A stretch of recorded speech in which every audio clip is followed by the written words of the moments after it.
ممن يسمى بملك المغرب. أنا حتى اسم محمد ما نقدرش نمدولو، حنا نسميوه. من أنت حتى لا تسميه محمدا؟ من أنت؟ فرحان بالقطة طلعت لك على كتفك؟ فرحان بالقطة؟ زعما جايبين لي. نحن نسميه محمد السادس الملك الشريف أبا عن جد، رحمه الله وهو مغربي. ونحن طبعنا مع اليهود وأنتم طبعتم مع الشيعة، مع شر خلق الله. ستفيقون وتجدون أنفسكم مستعمرون. جزائري الدرجه هذه وصلت هو دين الرب. انا دوكا كيقولوا لي الناس باللي كانت الناس نهار خرجت فرنسا الشعب هذا كان يبكي على فرنسا. نأمن باللي الشعب هذا كان يبكي على فرنسا، صح؟ يأمن باللي القط كان يبكي على القرآن. قط حيوان، والقط هذاك وكان جيعان دين الرب، على خاطر هذاك الامام ضرب بالكردوس اللحم وحده وكلاه وحده وما خلى عطى القط مسكين غير العظم. هذا واش صرا. ما تقلبوهاش غير حراء والعنكبوت والحمامه وبيضت وعدى الرجلان. تقلبوها هذاك الوقت قد ولا هذاك الوقت راح، هذاك الوقت ما بقاش. هذاك الوقت سيفيني دركا كاين امام عايش بالبركوكس والكردوس تاع الجيران، وعنده قط جيعان اطلع له فوق القرقور تاع راسو باش يقول له يا ربك راك كريت لحم وحدك ولابار تاعي وين راحت. هذا ما حدث البارحه. هذا واش صرا. يا الدواب اللي راكم تامنوا بالمعجزات القرانيه. كاين دوك نحط لكم صور تاع بوذا. واش تقولوا فيه البوذا هذاك الكبير؟ خلاص كاين القطوط يجيو يقعدوا في حجر وزن. البوذا هذاك يقعدوا في حجره. كاين باباس لاكروا اللي يديروا لاكروا هذا القط يجي عنده يسمى هذاك واش هو القط هذاك واش هو معجزه. والله القط تاعنا حنايا مسلم والقطوط تاعهم كفار. عليه دواب عليه يفهموا يا الرب. الشعب الجزائري يفهم. الشعب الجزائري يسمى القط هذاك اللي قعد في حجر البوذا هذاك هندوس. هذاك يروح القط هذاك يروح للنار. والقط هذا تاعنا حنايا القط حنا زايري ويكره المروك. هذا القط هذا يروح للجنه. واش دار القط باقي يا اخي؟ شتو القط مسكين كي ما يشبعش واش يدير؟ ماو يبقى يتبع فيك القط مسكين. على خاطر علاش ما شبعش؟ على خاطر القط كون يشبع واش يدير؟ القط كي يشبع واش يدير؟ يروح الكوفيرطا المنتنه هذيك تاع الامام ما يغسلها على خاطر ما عندوش كل يغسل له. الكوفيرطا هذيك يغسلها من عرفه لعرفه، يعني من كل خطره في العام يغسلها كوفيرطا الخانزه هذه. يروح القط هذاك مسكين الكوفيرطا هذيك ولا الكاشي جلد تاع الكبش هذاك اللي يغسلوه في العياد هذاك المنتن مسكين ويرقد. البارح القط هذاك ما مسكين ما تعشاش مزيان، ما كلاش اللحم. واش دار؟ الحق الامام باللي ما تعشاش مسكين الزوالي. باش تعرفوا حكايه القط هذا كيف حتى نطلع له فوق اللاكس تاع راسه. باش ما يحشيولكمش على خاطر الشعب الله غالب. شعب داب يا ربك. حاشا الاحرار، حاشا القله القائله يامنوا برك. معجزه. لا معجزه لا والو. قضيه تاع شر، قضيه تاع جوع، قضيه تاع جزائريين مساكن. جزائريين يحاربون من اجل الاكل. هناك حرب بين القط والامام. افير كردوس تاع اللحم، افير اللحم، افير ترمه تاع كبش. كاش واحد من جيرانه جاب له هبره ترمه تاع كبش شابه، حطها له فوق البركوكس وجابها له المسجد. القط هذاك مسكين بيتو للشر هذاك الامام.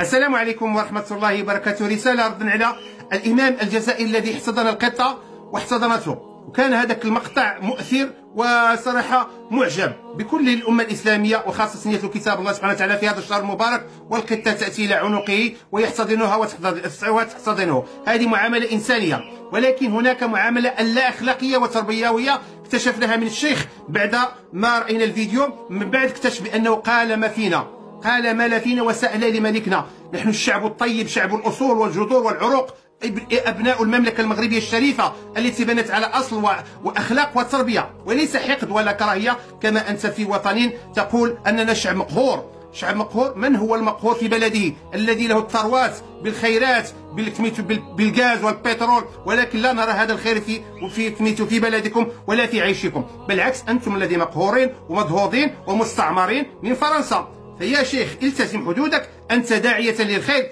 لا تدعو إلى الفتنة، لا تدعو إلى السب والفتنة والكراهية. هذا ليس من صفات الشيوخ ولا الأئمة ولا أهل الإيمان. إذا كنت إنسانا فيك البشرى رأينا في المقطع، فلا تحقد علينا ولا تكرهنا. نحن شعب الملوك، شعب الأصول. وقلت أنت نقول لك رئيسك الذي لا نستطيع حتى نقول كلمة اسمه لأنه كلمته هو فرنسا، نسميه ابن فرنسا، حفيد فرنسا. فهذا لا يشهد أن نسمي بعضنا البعض بالألفاظ الخبيثة والدنيسة. لا نسمي المسلمين بكلام لا يليق نحن أمة الخير، أمة السلام، أمة المحبة. نحن شعب واحد وأوطان واحدة، وأنت قدوة لنا، ولكن لا تكون حاقدا ودانسا علينا.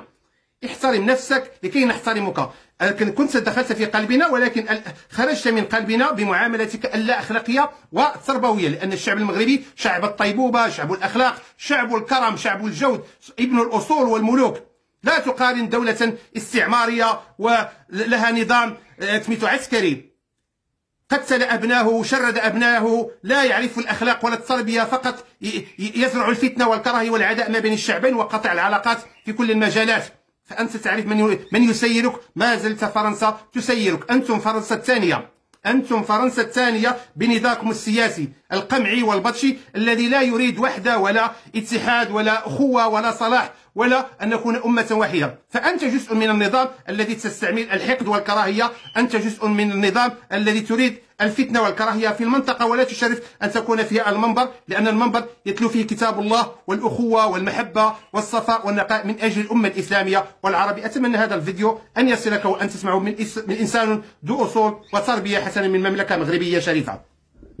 المصلي طلعت قطة فوق منه لأن شمت ريحة الدجاج في فمو. كافها صح، ما نعملوش منها قيامة. اليوتيوبرز ما عندهمش مواضيع، قليل في اليوتيوبرز اللي عنده موضوع، عنده مادته هو. عندنا بعض الشباب في المغرب هو عنده مادة ديالو، هو يتكلم هو. أما الآخرين كلهم يعني يتكشفون عورات الناس ليسترزقوا ويكذبون على الناس وكيعملوا عناوين كاذبة ويصلي.